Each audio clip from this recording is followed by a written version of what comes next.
کہ جتنی مار پنجاب میں پڑی ہے نا پاکستان تحریک انصاف کو یا عام شہریوں کو، اتنی مار پورے پاکستان میں کہیں نہیں پڑی۔ پنجاب میں 1 لاکھ گھروں کا انہوں نے چادر اور چار دیواری کا تقدس پامال کر دیا، ہزاروں گھروں کا سامان توڑ دیا، لگ بھگ 20,000 کے قریب بندوں کو گرفتار کر کے اندر ڈال دیا۔ جو ظلم اور فسطائیت پنجاب میں کی گئی ہے نا، خواتین کو سڑکوں پہ گھسیٹا، انہوں نے بچوں کو مارا، چھوٹے بچوں کو اٹھا کے ان پہ مقدمے درج کر دیے۔ جو فسطائیت پنجاب میں ہوئی ہے مڈل کلاس کے ساتھ، وہ پاکستان کی تاریخ میں اور کبھی پنجاب میں نہیں ہوئی۔ اور باقی صوبوں کے ساتھ بھی دیکھیں بہت ظلم ہوا، لیکن پنجاب کے ساتھ شدید ظلم ہوا رجیم چینج آپریشن کے بعد۔ اگر اسپیسیفکلی میں پاکستان تحریک انصاف کی بات کروں تو یہ جو پنجاب میں اتنی فسطائیت کے باوجود لوگوں کا نکلنا، ان کا احتجاج کرنا، یہ بتاتا ہے کہ عمران خان کا جو اصل گڑھ ہے نا وہ پنجاب ہے۔ یہ اسٹیبلشمنٹ نے چانس نہیں لیا۔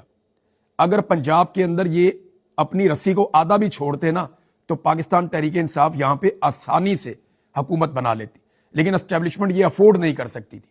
انہوں نے پوری طاقت پنجاب میں لگائی، پوری طاقت پنجاب میں لگائی کہ کسی طرح یہاں پہ جعلی حکومت بٹھائی جائے، اور انہوں نے پنجاب میں جعلی حکومت بٹھا لی۔ اب عمر ڈار صاحب بھی گرفتار ہو گئے ہیں، بہت سارے اور رہنما پاکستان تحریک انصاف کے وہ بھی گرفتار ہو گئے ہیں، لیکن گرفتاریوں سے ہوگا کہ یہ لوگ باہر آئیں گے اور مضبوط بنیں گے اور عمران خان کے مقصد کے ساتھ اور اس کے ساتھ مزید مضبوطی سے کھڑے ہو جائیں گے۔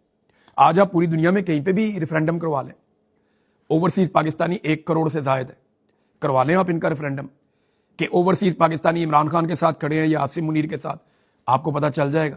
چلے ہم یہاں کروا لیتے ہیں۔